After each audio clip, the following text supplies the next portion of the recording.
पुणे शहरात वाढत असलेली गुन्हेगारी ही सर्वच पुणेकरांसाठी चिंतेची बाब असली तरी पुणे पोलीस प्रशासन या गुन्हेगारीला आळा बसवण्याचे प्रयत्न करत आहे।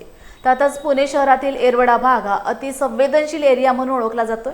या भागात अवैध धंदे मोठ्या प्रमाणात असून येथे युवकांनी देखील गुन्हेगारीचा मार्ग मोठ्या प्रमाणात पत्करलेला दिसून येतोय।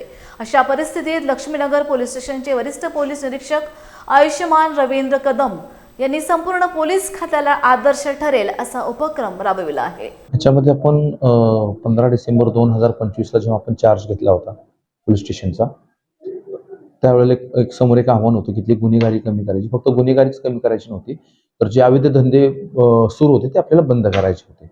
आणि नवीन पोलीस स्टेशनची निर्मिती त्यासाठीच झाली होती की जेणेकरून गुन्हेगारीला आळा बसावा, अवैध धंदे बंद व्हावेत। त्याच्यानंतर आपण ज्या ब्रिटिशकालीनच्या भट्ट्या होत्या 55 ते 60, लिटरली आपण जेसीबीनी तोडून टाकल्यात। पण ते असं व्हायचं की 2-4 दिवसामध्ये पुन्हा पट्ट्या चालू व्हायच्या। मग त्याच्यानंतर आपण कडक कारवाई केली, काही लोकांना आपण तडीपार केलेला आहे। आणि सर्वात महत्त्वाचं असं होतं की आता हे जे बेरोजगार झालेले आहेत, आपण जे धंदे बंद केले आहेत, त्यांच्या हाताला कुठेतरी काम द्यावं म्हणून आपण भूमाता ब्रिगेडच्या तृप्तीताई देसाई, महाराष्ट्र बँकेचे जे मेन बॉस आहेत DB संपाळ यांच्याशी संपर्क साधला। त्याच्यानंतर सामाजिक संघटना आहेत त्यांच्याशी संपर्क साधून त्या टीमना इथं बोलवलं। त्यानंतर ह्या महिलांचे मेळावे घेतले आणि आता त्या महिलांना आपण त्यांना रोजगार उपलब्ध करून दिलेला आहे।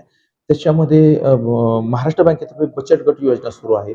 सितारा जी तुमची सामाजिक संस्था आहे, त्याच्यामध्ये उदबत्त्या बनवणे, पापड बनवणे, अशा प्रकारे आपण त्यांच्या हाताला काम दिलेलं आहे। खरं पाहायला गेलं तर पुण्यातच नव्हे तर म्हणजे महाराष्ट्रभर हा तुम्ही जो उपक्रम राबवलेला आहे आणि विशेष म्हणजे पोलीस खात्याकडनं हा उपक्रम राबवला, कसं तुम्हाला ही संकल्पना सुचली आणि कशी ही लोकांपर्यंत पोहोचवण्याचं काम तुम्ही केलं? ह्याच्या मागं महत्वाचं असं आहे की जर आपण त्यांचे धंदे तोडतोय, पण धंदे जरी आपण त्यांचे बंद केलेले आहेत, पण त्यांच्या रोजीरोटीचं काय?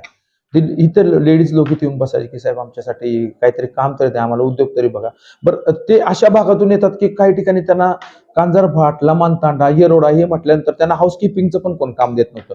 बघण्याचा दृष्टिकोन त्यांच्याकडे असा होता की चोर, की काहीतरी उचलून घेऊन जाणार कामाला होतं। मग अशा वेळेला आम्ही तृप्तीताई देसाई सामाजिक संघटनेशी संपर्क केला की बाबा ह्याच्यावर आपल्याला काही करता येईल। मग त्यांचं सगळ्यांचं मार्गदर्शन घेऊन आपण आता सध्या धंदे सुरू केलेले आहे। पहिली गोष्ट, आम्ही इथं आल्यानंतर आम्हाला पहिली पोलीस स्टेशन पर्यंत गाडी यायलाच अर्धा पाऊण तास लागायचा। म्हणजे इथे रक्ता रक्ता त्यांच्या गुन्हेगारी भिनलेली होती।